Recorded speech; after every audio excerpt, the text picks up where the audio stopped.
let's get right into it. We all think we know Nikola Tesla, right? The inventor, the genius behind alternating current, the guy whose mind was like 100 years ahead of everyone else. But what about Tesla, the philosopher? Today, we're diving into a long lost interview, one that didn't see the light of day for over 80 years. And it shows a side of him that is just mind blowing. I mean, that's where he starts. Just let that sink in for a second. That's not an inventor talking about circuits and wires. That's someone talking about the very fabric of existence. And believe me, his ideas on it were radical.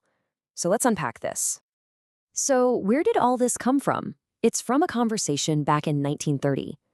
Tesla was 74, talking to a journalist, and the things he said were so out there, so far ahead of their time, that the interview basically just vanished for almost a century.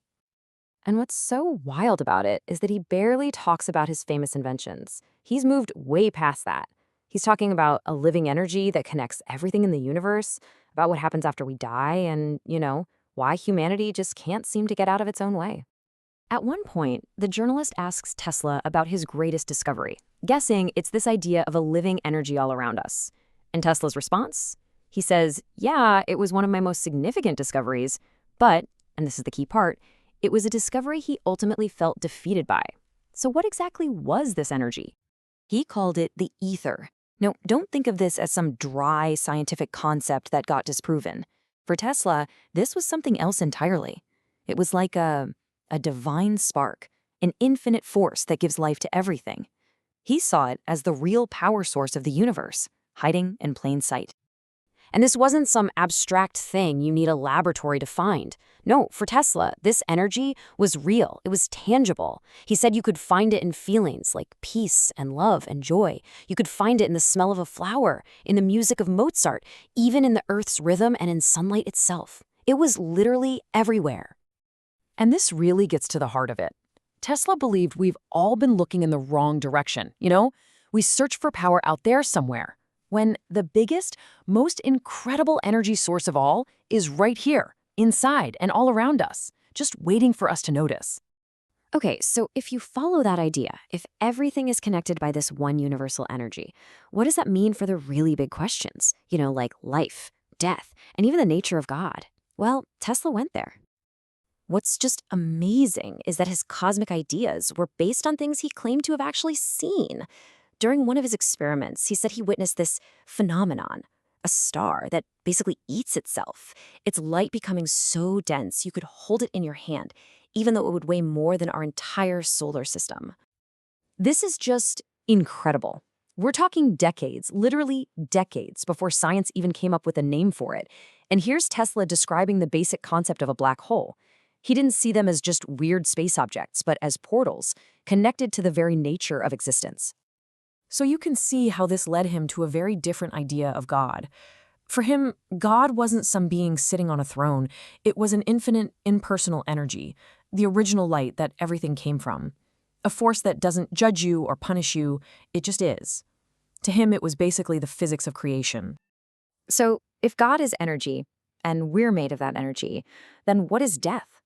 According to Tesla, it's pretty much an illusion. It's not the end, it's just a transition. Your body might go away, but your essence, your energy just goes back to the source. It's like a wave returning to the ocean. And the core idea behind all of this is so simple, but so profound. Matter is light. In his view, everything we see, everything we touch, from a planet to our own bodies, it's all just the original energy of light, basically frozen or compressed into a certain form. We're not just bodies. We are, quite literally, beings of light. So you have to wonder, right, if Tesla had these incredible insights, why aren't we all living in this enlightened world he was talking about? Well, this brings us to the most tragic part of the interview, his belief that humanity just wasn't ready for it. You can almost feel the sadness when he talks about this. His dream wasn't just to make cool gadgets. It was to light up the whole planet, to basically create a second sun for humanity. But he felt totally defeated, convinced that people just weren't ready to receive a gift like that. And why weren't we ready? He laid out a list of timeless human problems. Things like greed, politics, our fear of anything new or different, our lack of kindness, and maybe worst of all, what he saw as our deep-seated tendency toward destruction, which always gets in the way of our own progress. This interview really shows us two different Teslas, doesn't it? On one side, you've got the engineer we all know and study, but on the other, you have this philosopher, a guy who wanted to teach people how to fly with their minds and who literally said he could feel the pain of the entire cosmos. So, what on earth is cosmic pain? Well, Tesla described it as a real physical sensation.